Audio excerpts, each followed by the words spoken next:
dipersembahkan oleh Sahabat Dasar, hari ini kita tengah membahas mengenai bagaimana mengukur keimanan dengan hidup bertetangga. Semuanya akan dibahas dan digali lebih dalam lagi tentunya di sini di Gaspol Sahur. Pak Ustadz, tadi kan Ustadz sudah memberikan petuah cara bertetangga. Yang pertama tidak mengumbar aibnya, kedua menjaga harga dirinya. Ya. Selanjutnya yang ketiga Pak Ustadz. Yang ketiga jangan ikut campur.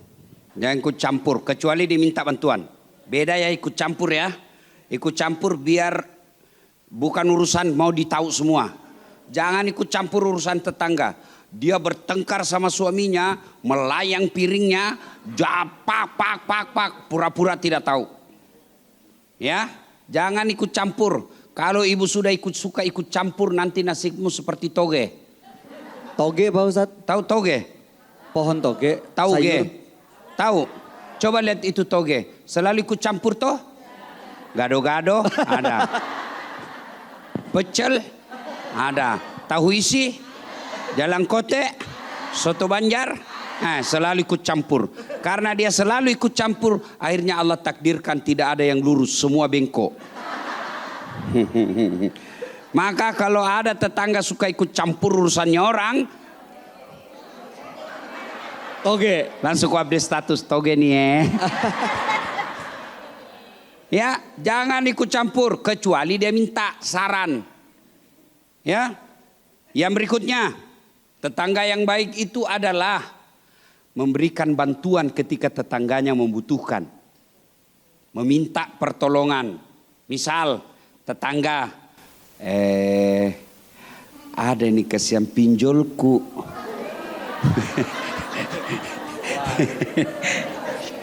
Pinjol. Pinjaman online. Masya Allah, dari 500.000, aduh sekarang sudah 3 juta.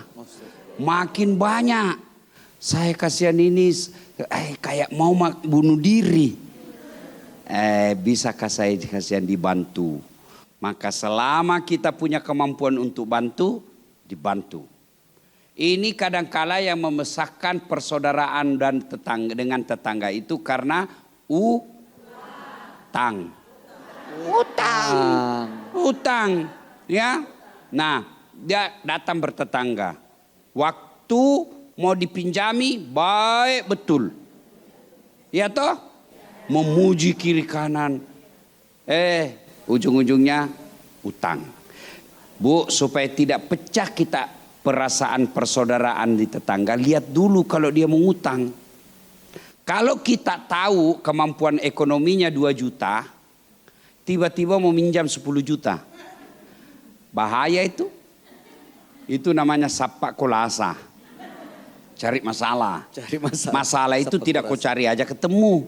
Apalagi cari. Tapi dia sudah terlanjur datang.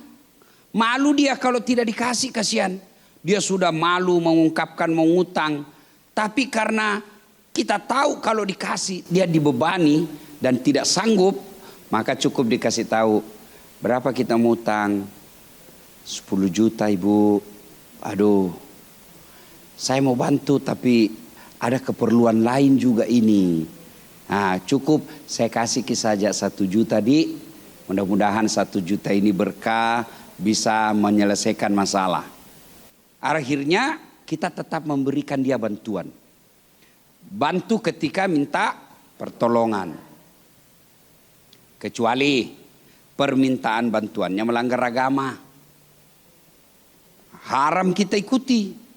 Misal, ibu, suamiku pecandu narkoba. Bolehkah saya pinjam uang tak dulu untuk belikan, kasihan kecanduan dia. Itu haram, bisa jadi ibu ikut ditangkap. Ya, keselama dia tidak bertentangan agama, orang beriman dia pasti tolong. Maksudnya apa dengan imannya? Kalau kita lihat dia rajin berjamaah, rajin sholat, rajin Senin Kamis, dia mampu mapan, datang tetangganya minta tolong dia tidak tolong, menurut ukuran hadis Nabi, dia tidak bagus imannya ini orang. Karena orang baik itu hairun nas anfa'hum linnas. Sebaik-baik manusia adalah yang paling banyak manfaatnya buat orang lain. Ada orang bagus ibadahnya, Senin Kamis berjamaah di masjid, selesai salat maghrib dia tadarus, tapi di tetangga tidak ada yang senang. Kata Nabi, itu bukan orang baik. Ada tetangga begitu? Ada. Maka dia tidak termasuk orang yang baik keimanannya. Ada imannya tapi tidak bagus. Ya, jadi Ibu, kalau dia minta tolong kita bantu. Kemudian apa lagi Bu? Kita berupaya menjaga silaturahmi dengan komunikasi yang baik. Jangan kasar, siapapun dia. Dan Islam itu tidak memilih-milih tetangga, tidak membeda-bedakan. Kalau pejabat dia baik, tetangganya yang kaya dia bagus, tetangganya yang bangsawan dia bagus, tetangganya yang miskin dia hina. Orang Islam tidak seperti itu, tidak membeda-bedakan tetangga. Cara bicaranya baik sama tetangga. Kalau kita ada Bugis Makassar sama tetangga, kita biasa iye, tabe, apalagi tuh kita, idi, ya kan? Jangan mentang-mentang dia miskin, bodoh kau ya. Kasihanmu itu hidupmu begitu deh. Itu pandai berkomunikasi yang bagus. Komunikasi lisan ini ciri keimanan kita. Kalau orang beriman pasti lisannya baik, tutur katanya lembut. Perintah agama ketika hijrah Nabi dari Makkah ke Madinah, salah satu perintahnya ahsin kalamaka, haluskan tutur katamu. Nah, apalagi dalam bertetangga, Bu, itu bagian dari dosa.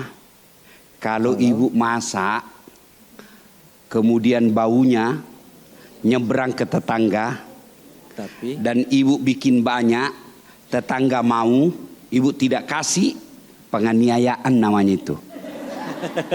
Penyiksaan. Itu agama mengajarkan.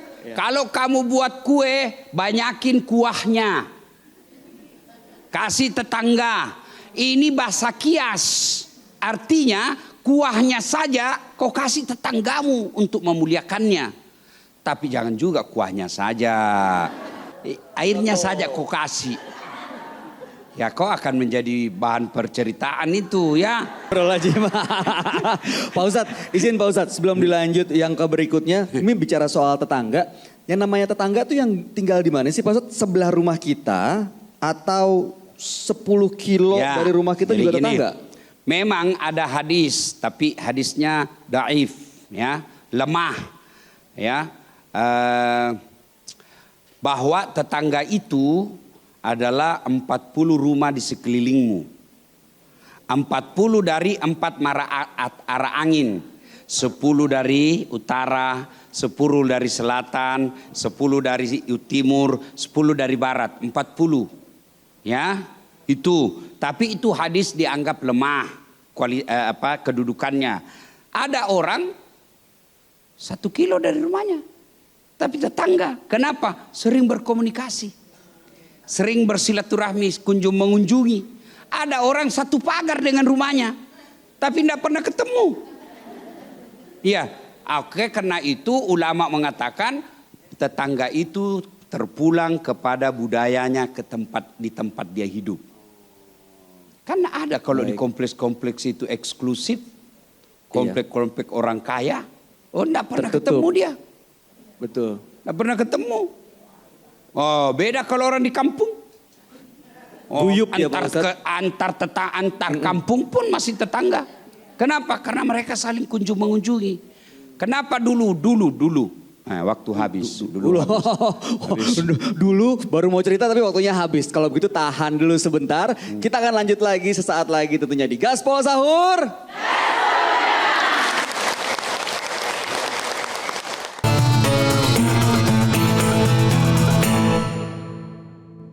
Dipersembahkan oleh Jelajahi cara baru mendapatkan informasi. Download Metro TV Extend sekarang.